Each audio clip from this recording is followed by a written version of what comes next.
Yo en ese viaje no debería haber subido, porque era muy amigo de Daniel Juan, que era que era el presidente del club en ese momento, y muy amigo del francés Manchulas, que era en segunda línea. Yo nunca fui al Cristian, fui al seminario, pero era muy amigo de ellos y fueron los que me invitaron a participar del viaje.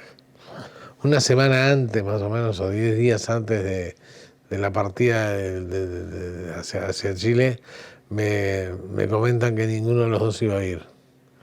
Se bajaron del proyecto de viajar y yo dije, yo no voy, porque en realidad iba más por ellos que por otra cosa, por más que conocía bastante de lo que estaban en el avión. Y me acuerdo que Marcelo Pérez, a quien conocía bastante además, porque yo no era casado todavía, pero conocía mucho a la familia, porque era parte de la familia de Margarita, que ya era mi novia en ese momento. Y Marcelo me llama por teléfono y me dice, no, quiero hablar contigo, quiero que vengas. Y bueno, había que llenar el avión y yo qué sé, me divertía un poco también la posibilidad de vivir algo de un club que era bastante trascendental jugando al rugby en el Uruguay. Yo jugaba en el polo, así que imagínate, nada que ver. Y bueno, y al final acepté y me subí al avión. Esa fue mi, mi historia de cómo me subí a ese vuelo, ¿no? Yo estaba sentado bajo el ala, así que tengo mucho recuerdo de cómo fue el accidente. Estaba con Gustavo Servino al lado mío. La sensación fue de pánico y como que estás previendo que algo va a pasar, porque no te olvides que agarramos dos pozos de aire enormes y en el momento que miramos por la ventana, porque estaba nublado y había mucha turbulencia, ¿no? Y en el momento que el avión intenta sobrepasar, cuando miramos por la ventana los picos de la montaña estaban más altos que nosotros. Y ahí es cuando el piloto pide que le den potencia máxima al avión, le pide a su copiloto intentan sobrepasar la montaña, pero no lo consiguen.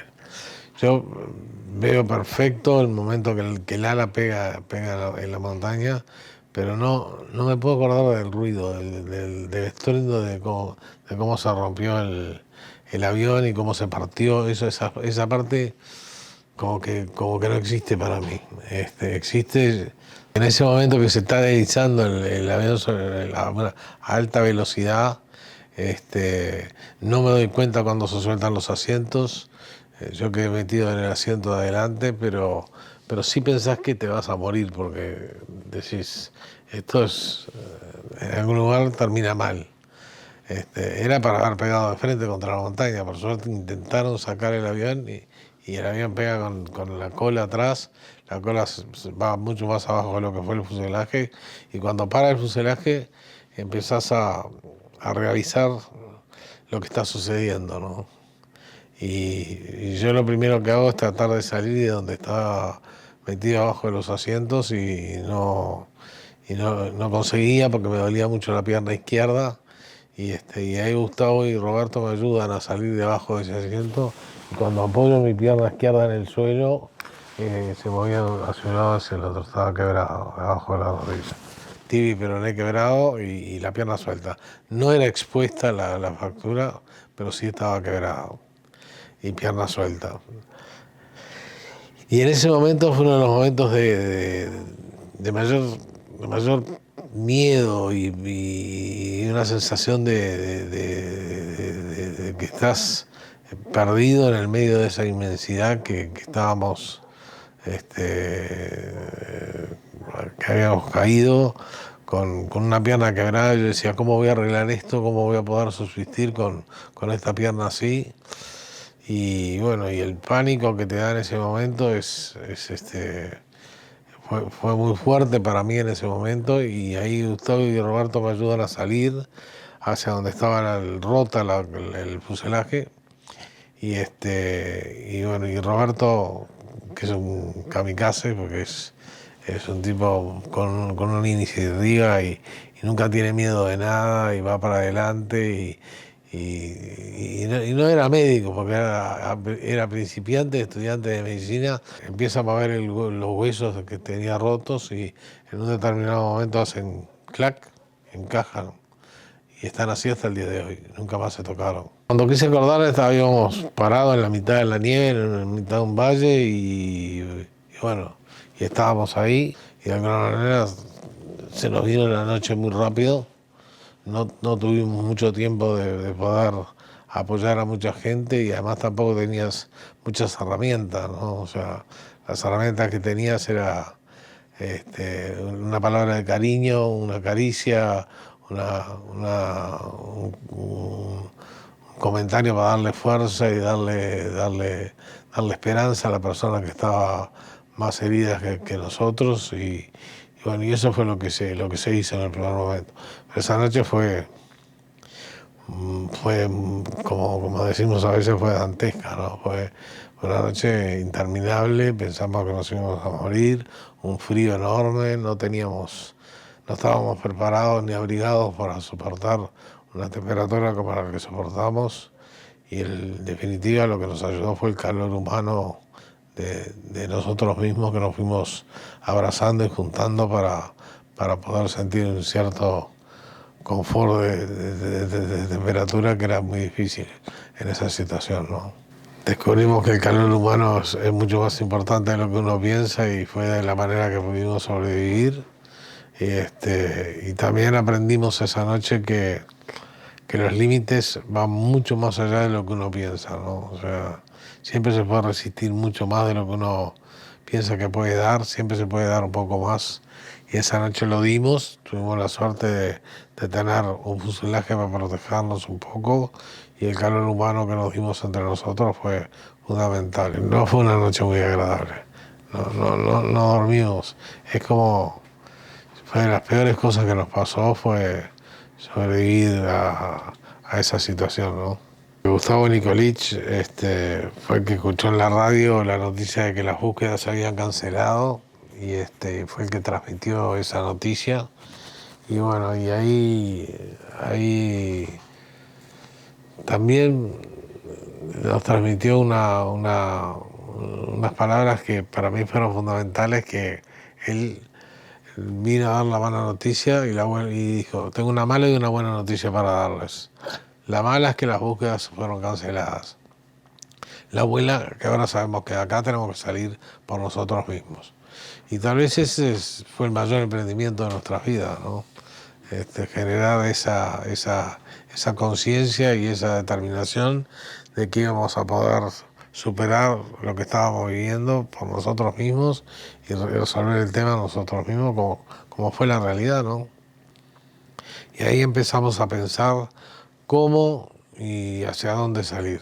Hice agua durante 72 días, que al principio fue muy difícil porque no teníamos el poder calorífico suficiente para poder derretir la nieve. Lo primero que hicimos fue intentar comer nieve para hidratarnos. La sed duele mucho más que el hambre y no nos dimos cuenta que con esa nieve que comíamos se nos fueron hinchando las gargantas, las lenguas y no podíamos ni tragar la saliva. Entonces hubo que buscar algún otro mecanismo y el mecanismo fue poner nieve expuesta al sol que no nos acompañaba al principio en muchos días y hacíamos un poquito de agua todos los días para que cada uno pudiera tomar un trago, ¿no? Lo otro que hacía era, a partir del momento que decidimos comer de los cuerpos de nuestros amigos muertos, tuve la responsabilidad de cortar la ración diaria que teníamos que comer cada uno, y eso lo hacíamos entre 2 o 3 que nos encargábamos de esa tarea, ¿no? Fue difícil, para algunos más, para otros menos. Fue un pacto de solidaridad entre todos nosotros en el cual nos comprometimos a que si necesitaban usar nuestros cuerpos para poder contar a nuestros padres y a nuestras familias lo que nos había sucedido, pudieron utilizarlos. Eso fue tal vez uno de los pactos más importantes que hicimos entre todos nosotros. no matamos a nadie para sobrevivir. Lo que usamos fue los cuerpos de nuestros amigos muertos y hubo gente que le fue más fácil y más difícil. Para mí fue fácil, no fue difícil. No tuve esa sensación de que estaba cometiendo algo horrible o que era horrible lo que estábamos haciendo, o la sensación de comer lo que estaba comiendo era desagradable. No sentí nunca nada de eso. O sea, no pude superar fácilmente el alimentarme lo poco que me alimentaba sin ningún rechazo natural por parte de mi cuerpo y de mi cabeza, vamos a decir. O algunos que no, o algunos que les costó bastante y que bueno, que se fueron debilitando más porque comían menos, tenían mucho rechazo a esa actitud que todos terminamos comiendo, pero para algunos fue más fácil, para otros fue más difícil. Si vos me preguntás cuál fue la peor parte del accidente, fue la avalancha.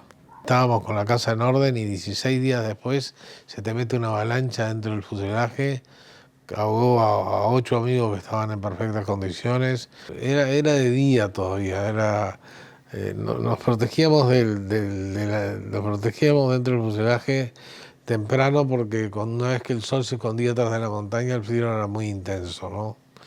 Y ese día, como todos los días, habíamos entrado en el fuselaje y habíamos rezado, que era uno de lo que nos daba la energía necesaria para vivir día a día y superar lo que estábamos viviendo.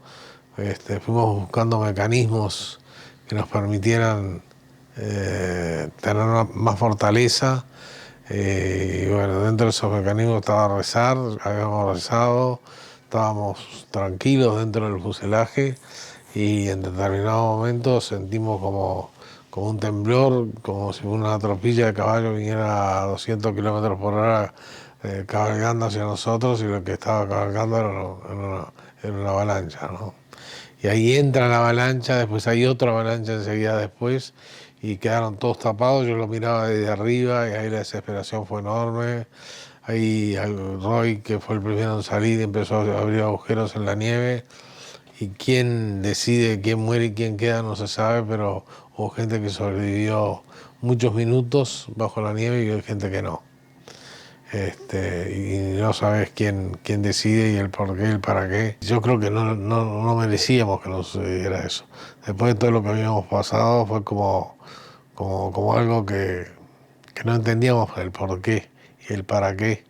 Nos habían puesto otra prueba más difícil de la que ya habíamos pasado.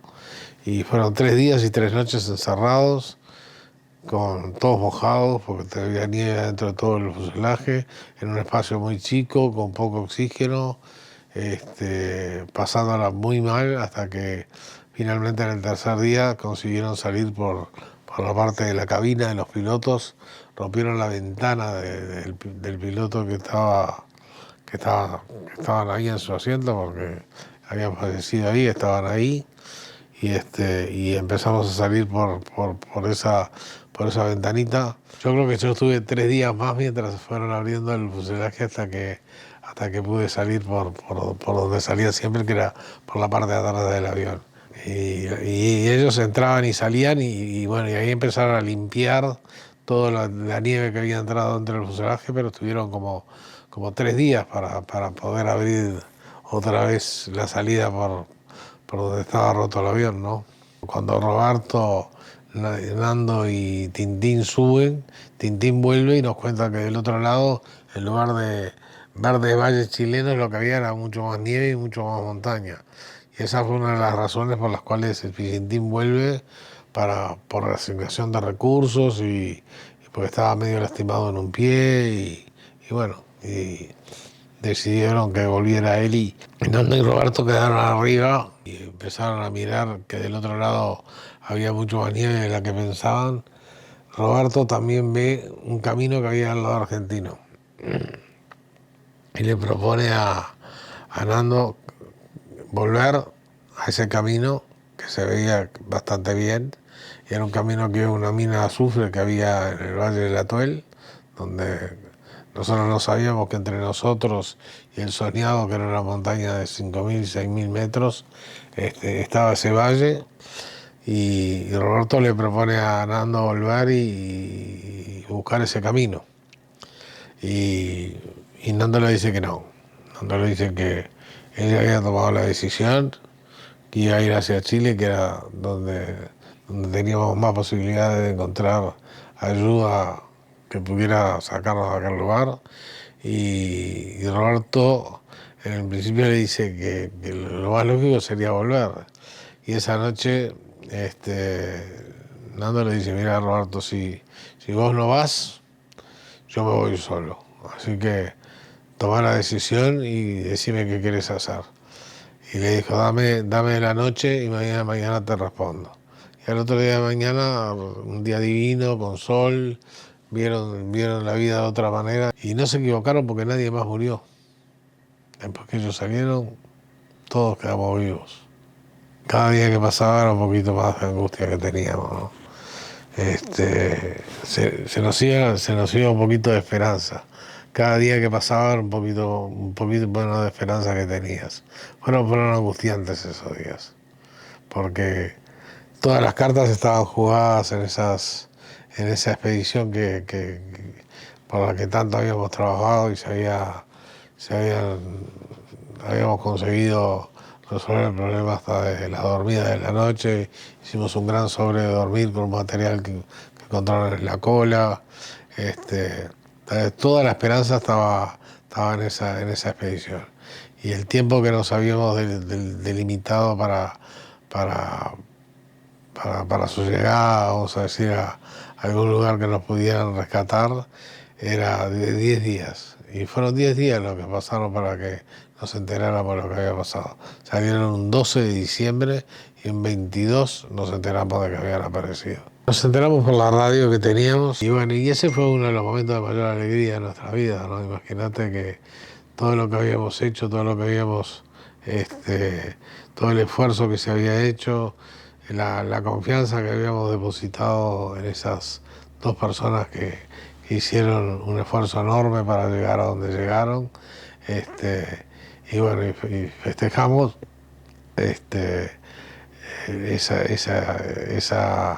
ese momento con mucha alegría. Tratamos de mejorar nuestras apariencias, tratamos de lavarnos un poco la mugre que teníamos en el imponente, nos tratamos de peinar, rompimos todos los peines, nos fumamos unos habanos que teníamos guardados para el día de Navidad, y nos quedamos esperando a que aparecieran y demoraron en aparecer, porque escuchamos la noticia bien temprano en la mañana y el rescate fue como después del mediodía, ¿no? En condiciones que eran no las mejores. Sabemos que los pilotos tuvieron que tomar una decisión junto con su tripulación, a la cual consultaron, pues estaban invadiendo Argentina, que sin pedir permiso, y corriendo un riesgo enorme porque la altura de las montañas era el límite de más o menos de donde ellos podían llegar con esos helicópteros. O sea, el esfuerzo fue grande, en la tarde siempre más turbulencia, fue muy arriesgado lo que hicieron, pero lo decidieron hacer de cualquier manera y lo hicieron. No caminé durante 72 días, pero ese día caminé. Ese día el helicóptero paró bien cerquita donde yo estaba y fui el primero en subir al helicóptero donde estaba Nando. Divino, una alegría enorme. Y lo primero que me preguntó Nando, ¿están todos? Sí, están todos. Y ahí se pasó la lista de los sobrevivientes al destacamento de Santiago. Y había algunas confusiones, porque en la lista ya estaba Roberto y Nando. Cuando aparecen sabían quiénes habían quedado vivos y los nombres estaban, pero no se sabía si en ese lapso de tiempo había muerto alguno más o no, porque el estado que estábamos era jodido. Fíjate que yo pesaba 49 kilos cuando salí. Hoy peso el doble de eso. Y ahí se transmitieron algunas señales que fueron erradas, o se pensó que Gustavo Nicolich estaba vivo y era Gustavo Servino el que estaba vivo. O sea, se filtró algo que no se debía haber filtrado y la definitiva fue cuando nosotros aparecimos. Cuando nos sacaron de ese lugar, dejamos muchas cosas, ¿no? Dejamos cosas muy feas que habíamos pasado, dejamos amigos que estaban muertos, dejamos una parte muy importante en nuestras vidas, que había sido un esfuerzo enorme que habíamos hecho, pero también un lugar en el cual habíamos aprendido mucho, ¿no? Y creo que entre las cosas que habíamos aprendido era que los límites siempre se pueden correr y siempre se puede dar más, y que en la vida hay que entender que lo más importante es ser feliz.